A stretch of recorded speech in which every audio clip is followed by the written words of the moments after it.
ChatGPT. So basically, it's this AI that you can now go to. You can use it. We were trying to do it a minute ago, but for some reason we couldn't open it. I was doing it the other day at work. But you can go into it and type in, write me a horror story about zombies attacking a make-believe town on a winter night. And like it'll write you a whole story like that. Like 3 or 4 paragraphs worth of story. And you can do it again and ask for the same exact thing, and it'll write you a brand new story that's completely different, because it learns, and it learns every time people use it. It learns. And I heard that like when Google was first introduced and you like dropped, this got more, it broke the record. Google had the record for like ever for how many people used it the first time it was unveiled or whatever. Right. This broke the record for that. People used it like crazy. So it's learning fast. I mean, exponentially, where, it's like, it's just boom. It's the knowledge it's gaining is doubling every time. So it's, like say it learns 2% of knowledge, and then that 2% doubles. Next time it learns, it's 4%, and then that 4% to 8%. So it's just constant. It's learning double every time, and people are using it by the millions. How much of it do you think is actually being used for like useful or like serious things? Probably not. I don't know. It's probably more goofy stuff like random shit, because that's what I used it for, because I was like just testing it out. But the thing about it too is that what they're concerned is people using it for serious stuff is actually kind of concerning, because they're saying some people that make what's the word, basically guesses of what's going to happen in the future or whatever with society. This people are coming out and saying that in a year it's going to change the economy so much, because I mean it's going to take lawyers' jobs away from them, because this thing, you can say, you need a contract written up. You go to a lawyer, the lawyer writes up contracts and gets contracts prepared and stuff. No. This AI, you can just say, write a contract like this, writes it for you. And eventually it's going to be perfect. And it's going to take so many jobs. I mean, Hollywood is nervous. Because that was my first thought, is that when you said they could just like make a script out of nowhere, just like a whole movie, like what do they need writers for? Especially like they're not going to buy like a movie idea of some writer if they can just fucking type it in right here. Exactly. That's what they're working. Like I wish it was working, because you could go to it and boom. I mean, ask it whatever. I mean, it's insane what it's going to be able to do. So supposedly people are theorizing that, I mean, as early as a year, you're going to see issues with this, because it's just going to be too fast. It's going to happen too fast. It's going to fall out of our control to where, that was like the whole thing with the guy, Andrew Yang, that was running for president. Well, not the last cycle, but the cycle before. And the first Trump cycle. No. Second Trump cycle. The second Trump cycle was whenever Andrew Yang ran. And was it? Damn, dude, my memory is terrible. But yeah, so his whole thing was a UBI, Universal Basic Income, where everybody starts out with $2,000 a month, $1,000 a month.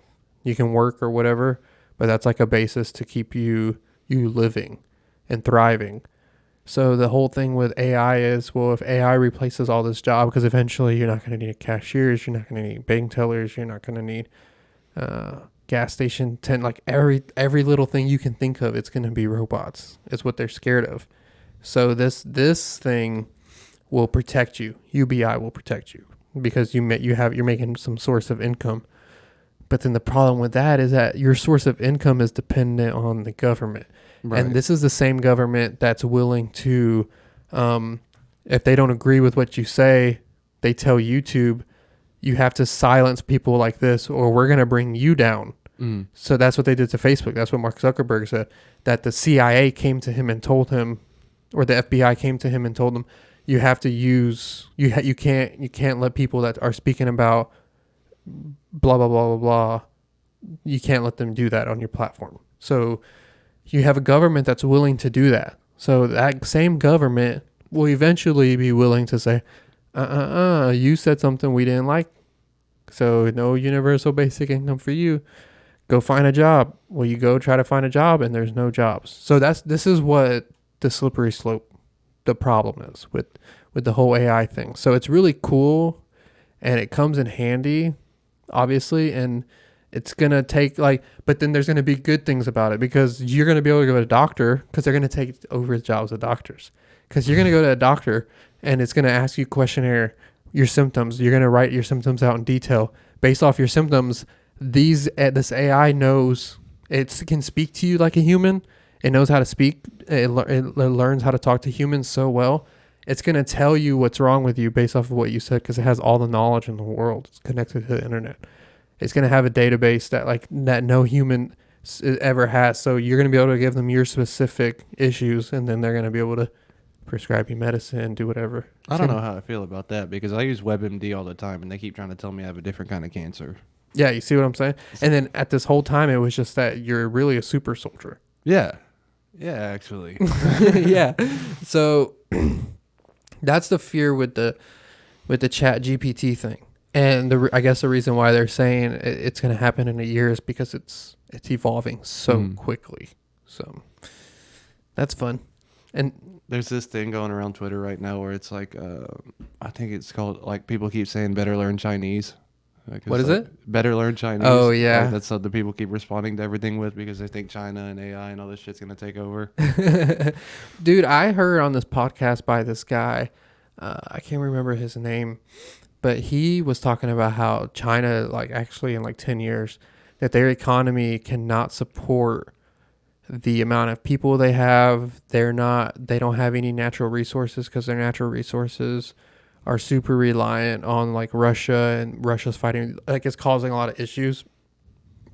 In this whole no COVID restriction policy, people aren't working. They're saying that their economy is not going to be able to withstand 10 years is what this guy's saying. And he's been right about a lot of stuff. So super, I don't know. I listen to so many podcasts that I get the information and I can don't rely on me for the information. I'm just gonna give you little seeds and you go plant. I'm planting them and then you go sprout them and look this shit up because I'm hearing this shit from somewhere. Okay, I just don't have the exact source right in my head. But I believe you. Yeah, 10 years supposedly he's saying Russia and China they're gonna be going through it because Russia's in this war and well, actually, I think he said Russia might be okay because because so much of Europe and that region relies on Russian natural gas. Their system's natural gas, how ours is all oil and stuff. Theirs is all natural gas over there. So this whole war and stuff is just not fun. I'm not really smart enough to talk about anything like that. But what would actually happen? Say that their economy just completely collapses. They can't take care of their people. Man, I mean, do they just get absorbed by another country, or? I mean, probably what's kind of happening now. I mean, they're supposedly, you see these videos that come out where you literally see drones flying around the streets telling people to stay inside and stuff. So the thing is that a dictatorship can stay powerful even with the people being poor. Look at North Korea. They're so poor because they spend all their money on military and they don't. Their people are dying on the streets and it's terrible over there. Blah blah blah. You heard that story of that lady that was on Joe Rogan where she escaped from North Korea. Now she goes around tells her story, and she talks about it sounds like Auschwitz almost, people on the streets just dying and stuff because they're so poor. And they're hungry and there's no food. So, but look, they're still in power. Right. Because that's probably if his what he's saying comes out true, that's what I would imagine it would be like. It's just going to be a impoverished nation that is controlled by a dictatorship that's powerful and has all the wealth and just lets their people die. just eventually like stop sending resources or helping like lower and lower classes. Like, Yeah. damn. Yeah. So I don't know. I guess we'll see. Or we'll all be speaking Chinese, because there's just things that the Chinese supposedly are doing that show that they're playing like the slow game, and that they've infiltrated us to the point where they're like dividing us and conquering us, and they're using like our politics against us, and they're in our universities and all kinds of, like, you hear all this stuff where supposedly they have this like gigantic upper hand on us because our tactic was always we'll fucking go blow them up. Mm-hmm. And the Chinese people's tactic is we'll do the long haul and we'll get into power slowly and infiltrate your country slowly. So you don't know what you're going to get, you know? They'll just wait us out.